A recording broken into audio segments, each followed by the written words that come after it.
Hey guys, welcome to our January 2021 astrological forecast. I didn't think we would make it. 2020, what a year it's been.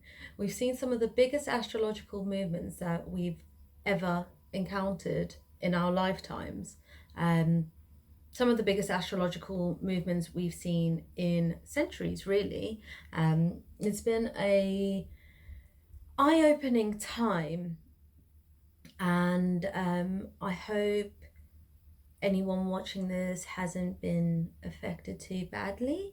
I'm sending you love and light and all the good things that the world has to offer, especially for 2021. Right, so a big highlight for 2020 has been seeing the social systems break down and almost collapse in front of our eyes. People are losing trust with their governments, they're losing trust with the system, they're not, it's almost like a loss of faith. And I really put this down to the Capricorn energy that we've been having. Pluto in Capricorn, it's been there since 2008, will continue to 2023. And what that Pluto is destruction, it's breaking things down. And Capricorn is all these systems. So yeah, in these last few years, we have been seeing those changes. But in the last 3 years, when Saturn's been in Capricorn, we've really seen the biggest changes. Now, a lot of us would be born with the Uranus and Neptune conjunction in our chart in Capricorn. And I think this has been a particularly sensitive time for us as a generation. A lot of us that would have this conjunction would either have Saturn in Capricorn, North Node in Capricorn, and Aquarius North Node, which kind of makes me feel like we're part of a generation that's meant to uplift and change and be part of that revolution. With the people that have been born with that Neptune and Uranus conjunction, the last 3 years have been intensely clearing for you. For how it hits your chart differs and would highlight what it meant for you, but what is certain to me is a lot of us have gone through big changes. And yeah, we are part of that movement. Now, the conjunction on the 23rd of December meant that Saturn and Jupiter met in Aquarius. Now, a lot of us would have the North Node in Aquarius that had that the original conjunction. But a lot of us would also have Saturn in Aquarius. So again, we're part of a massive movement to help humanity. You know, Aquarian is very humanitarian based, it's social group based, it's about us working as a collective, as us working as one. Pluto will still be in Capricorn, and the next 2 years is really about us breaking down the systems even more. I'm really optimistic about the future, especially the next couple of months where we move from that dense Capricorn energy to the lighter, freer Aquarian energy. But I also have to highlight that these transitions don't happen overnight. It's as you know, as I said, Pluto has been in Capricorn since 2008. We're really seeing the movements of it now. So each planet is different. The fast moving planets we might feel more directly, but those slow moving ones, sometimes it just takes a little bit more time. But we are heading in a better direction, which is so good. Okay, so January. We start the year with the nodes making a square to Neptune. Now, that is a difficult placement, especially with what's going on in the world at the moment. You know, New Year's are usually a time for us to set intentions, to progress with life goals, to, you know, feel fresh and let go of previous energies. But because 2020 has been so unpredictable, you may not really know where to start. That square with Neptune is also giving us like fogginess. We have rose tinted glasses and things aren't clear, especially within our outer world. You know, we're receiving, we don't even know what to believe anymore. Neptune, it's faith. We don't even, Pisces, it's in Pisces. We're completely, no one knows what to believe, and it's making us unsteady. You know, the South Node is in Sagittarius, and it's conjunct Venus. What we thought we knew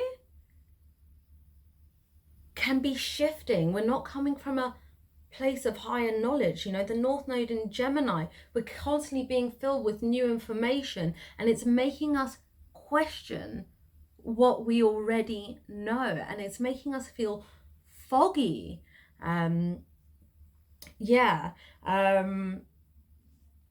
So setting intentions and feeling like, you know, you want to get a clear path for the new year may seem difficult.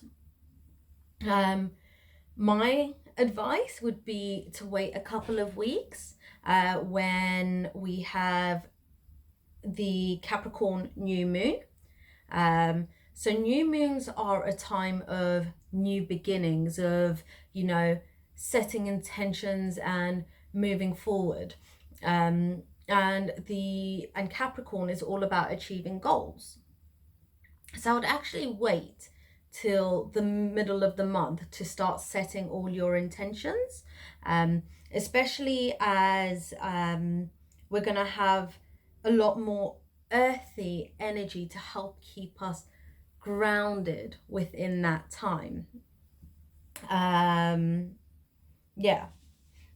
would recommend in the next couple of weeks, because Venus is related to art and Neptune is related to your spirituality, I'd actually say spend the next couple of weeks connecting to that like deep arty side of yourself. You know, meditate, draw, play your instruments, like, you know, reconnect to that element of you, and then the rest will become clearer around you. Whereas if you're trying to focus on, you know, the outer world too much, you might just get a little bit muddled.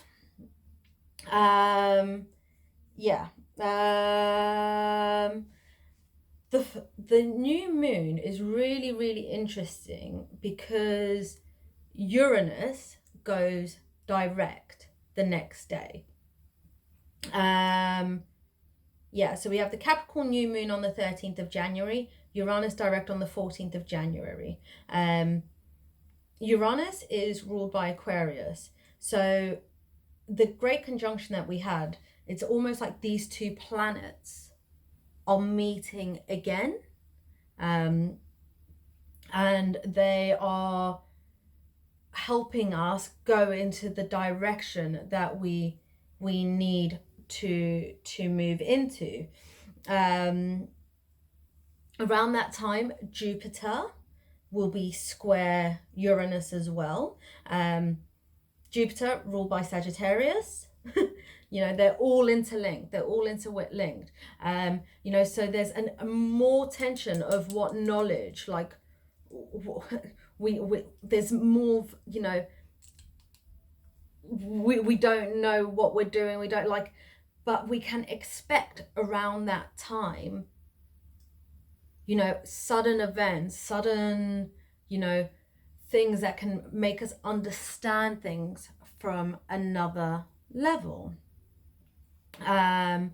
Venus will enter Aquarius on the 8th, and it will be in Capricorn, and Mercury will enter Aquarius on the 8th as well, and it will be in Aquarius.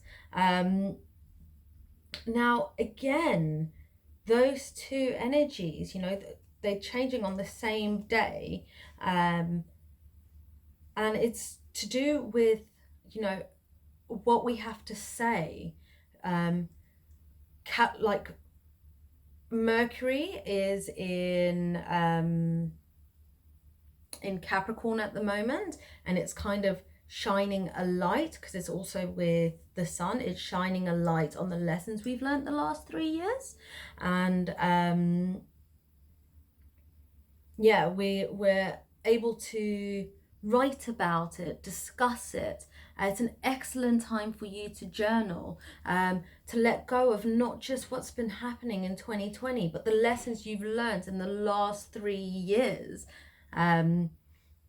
Yeah, when Saturn was in Capricorn. So it's a really, really amazing time for us to get into that energy.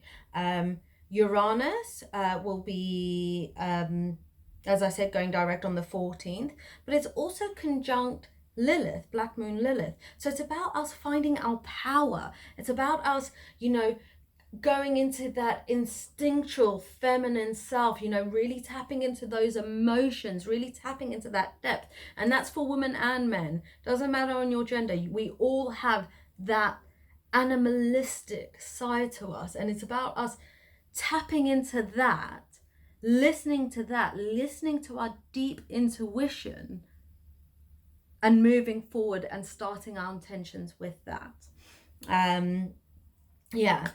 Finally, we end the year with the full moon in Leo, which is really exciting, because I don't know what's going on with everyone across the world, but I know in England, where I am, we are in lockdown for New Year's. So I'm hoping by the end of January, things will be a little bit less restricted, and we can have a proper full moon Leo party and celebrate. If you guys have any questions around the transits, and if you want to discuss anything with me, please let me know. I'd always love to open an astrology discussion. A lot of you know that my books have been closed for the last 2 weeks. I haven't been giving any readings, but we're back up and running. So if you do want to book a reading with me, just send me a message and we can discuss what's best for you. I look forward to seeing you all in the new year. Happy 2021. Bye.